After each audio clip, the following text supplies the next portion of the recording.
பார்த்தீங்கன்னா அம்மா 2 பேரும் சீரியஸாக நறுக்கிட்டு இருக்காங்க. பசங்கள்லாம் காய் கழுவணுமா, அதனால தக்காளி எல்லாம் எடுத்து அதுக்குள்ளே போட்டு எடுத்து கொடுக்குறாங்க. தக்காளியெல்லாம் வந்து நறுக்குங்கன்னு.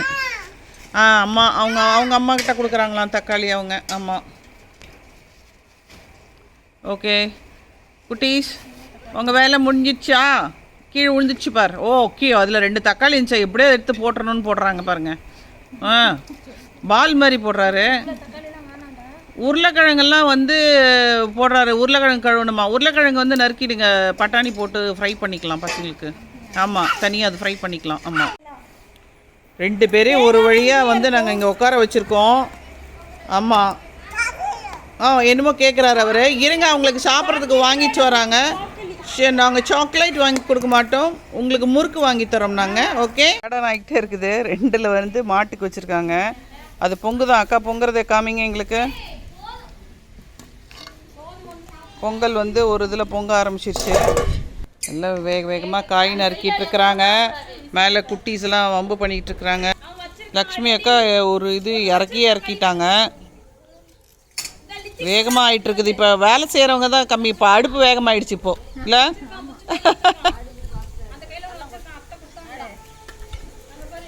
பாருங்கள், வெல்லம் போட்டாங்க அவங்க.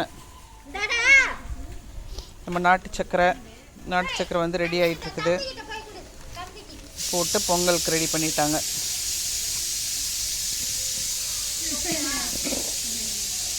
ஆக்சுவலாக நம்ம கேஸில் குயிக்காக பண்ணுறோன்னு சொல்கிறோம் பாருங்கள். விறகடுப்பு மட்டும் நீங்கள் பற்ற வச்சுட்டிங்கன்னா கடன்னு ஆகிடும். நீங்கள் எல்லாமே ரெடியாக வச்சுட்டு தான் விறகடுப்பு விட்டால் உட்காரவே செய்யணுமே. அதுவும் நாங்கள் 4 அடுப்பு வேறு வச்சுட்டோம். ஒரு ஹெல்ப் பண்ணுறாராம் சின்னவர். காயெல்லாம் தூக்கிட்டு போய் கொடுக்குறாரு. போதும் வச்சுருந்தங்க. பாருங்க, நாங்கள் வந்து மறந்துட்டோம். அக்கா போய் பறிக்கிறாங்க. சொரக்காய் பறிச்சுட்டு வர போகிறாங்க அக்கா. இது பார்த்திங்கன்னா இந்த கண்டங்கத்திரி செடி எங்கள் தோட்டத்தில் தானாகவே வருஷம் ஒரு செடி முளைக்கும்.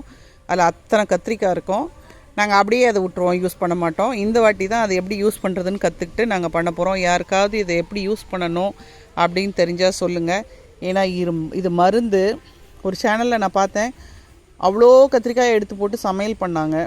பட் இது மருந்துங்கும் போது அளவாக தான் சாப்பிட்ணும். யாருக்காவது இது எப்படின்னு தெரிஞ்சதுன்னா எங்களுக்கு கொஞ்சம் கமெண்ட் பாக்ஸில் போடுங்க. நாங்கள் இதை செஞ்சு காமிக்கிறோம். ஏன்னா நிறைய பூக்கள் இருக்குது இப்போ இதில். அதோ அக்கா வர்றாங்க. தோட்டத்தில் இருக்குது ஒரு வசதி பாருங்கள். ஏதாவது நமக்கு இல்லைன்னா உடனே ஓடி போய் பறிச்சுட்டு வரலாம். மஞ்சள் கொத்து எடுக்கிறது கூட நாங்கள் மறந்துட்டோம். அக்கா இப்போ மஞ்சள் கொத்தும் எடுத்துகிட்டு வந்துட்டாங்க. கருவேப்பிலை, சொரக்காய். இப்போ வந்து நம்ம ருக்கு வந்து அவங்க ஸ்டைல், அதாவது திருநெல்வேலி ஸ்டைலு. பருப்பு ரொம்ப குழைய வேகக்கூடாது, மொட்டாக வேகணுன்னு அதில் வந்து துவரம்பருப்பு கடலைப்பருப்பு 2மே வேக வச்சு அதில் தூக்கி ஊற்றியாச்சு. அடுத்தது வந்து காய் போட போகிறாங்க. எல்லா காயும் நாங்கள் காமிச்ச காய் எல்லாமே நறுக்கி போட்டுட்டாங்க. அதில் சொரக்காய் வேணுமா? தோட்டத்துலேருந்து பறித்து கொடுத்துடலாம். வேணுமா? சொரக்காயும் வேணுமா?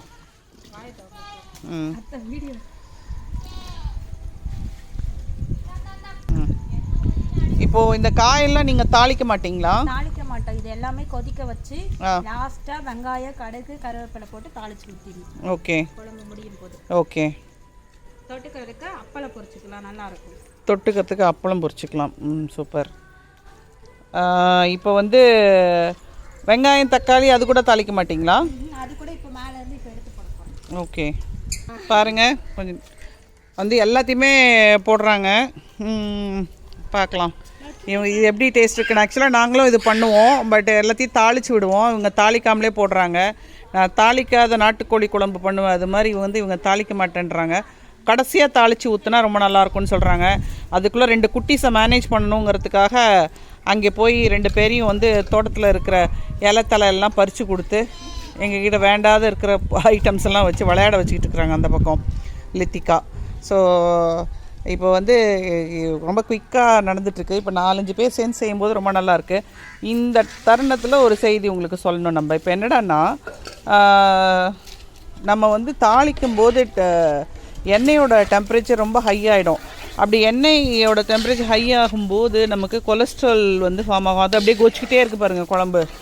அப்போது இது வந்து எல்லாமே முடிஞ்ச பிறகு கடைசியாக தாளித்து ஊற்றும் போது தாளிச்சிட்டு அதுக்கப்புறம் இதில் எடுத்து ஊற்றும் போது அந்த டெம்பரேச்சர் வந்து கண்ட்ரோல் ஆகிடும். ஸோ தாளிக்காமல் தான் அந்த காலத்துலலாம் நமக்கு சமைச்சிட்டு இருந்தாங்க நம்ம பெரியவர்கள். கடைசியாக தாளித்து எடுத்து ஊற்றுவாங்க. எல்லாம் காயெல்லாம் வேக வச்சுட்டு எல்லாத்தையும் ஒன்றா போட்டு வேக வச்சு புளியை கரைச்சி ஊற்றி உப்பை போட்டு எல்லாத்தையும் போட்டுடுவாங்க. ஸோ அந்த சிஸ்டம் வந்து ஃபாலோ பண்ணுறாங்க இவங்க. இப்போ வந்து பாருங்கள், எல்லாத்தையும் பார்க்க அழகாக இருக்குல்ல.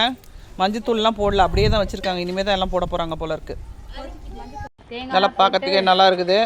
மஞ்சத்தூள் போட்டோமா, மிளகாத்தூள் இது ஓகே, மிளகாத்தூள்லாம் இனிமேல் தான் போடணும்.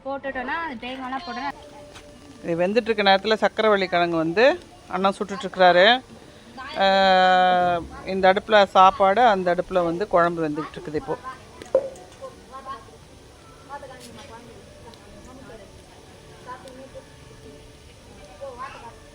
ஆக்சுவலாக சக்கரை பொங்கல் பானை ரெடி ஆகிடுச்சு.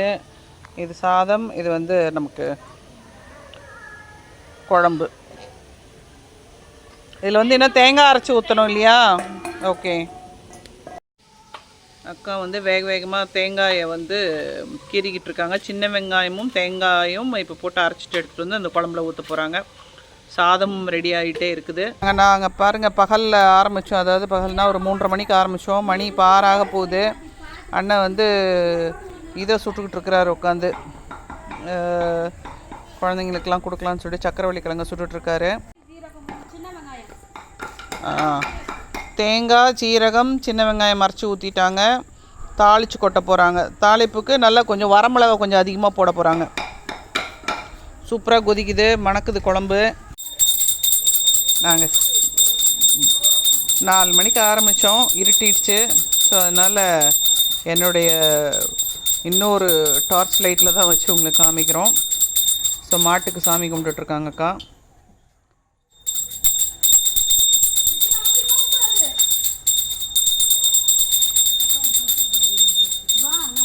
அவ்வளோதான், இருட்டில் இதுக்கு மேலே காமிக்கிறதுக்கு முடியல.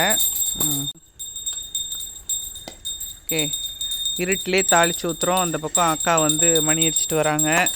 எல்லா மாட்டுக்கும் சாம்பிராணி காமிச்சிட்ருக்காங்க.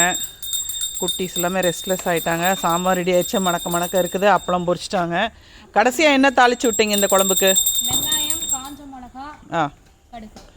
வெங்காயம், காஞ்ச மிளகா, கடுகு, கருவேப்பிலை தாளித்து விட்ருக்காங்க. ஸோ சாப்பிட போகிறோம் நாங்கள்லாம். நீங்களும் இதே மாதிரி ட்ரை பண்ணுங்கள். கடைசியாக தாளித்து ஊற்றி சூப்பராக இருக்குது பார்க்குறதுக்கே குழம்பு. பாருங்கள், சூப்பராக இருக்குது.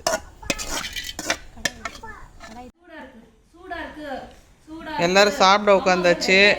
வீடியோ எடுக்கிறத இதோட நாங்கள் நிறுத்த போகிறோம். ஆமாம், குட்டி பசங்கள்லாம் வந்து பெரிய மனுஷங்க மாதிரி இலை போட்டு உட்காந்துருக்குறாங்க. ஆமாம், அக்கா எல்லாருக்கும் பரிமாறிட்டுருக்குறாங்க. மீண்டும் இன்னொரு வீடியோட பார்க்குறோம். இன்றைக்கி என் ஃபோன் கொஞ்சம் சதி பண்ணிடுச்சு. அதனால உங்களுக்கு இது வந்து கொஞ்சம் கிளாரிட்டி, கண்டினியூட்டி எல்லாமே கொஞ்சம் கம்மியாக இருக்கும். அட்ஜஸ்ட் பண்ணிக்கோங்க. அடுத்த வீடியோவில் இதெல்லாம் நாங்கள் சரி பண்ணிடுறோம்.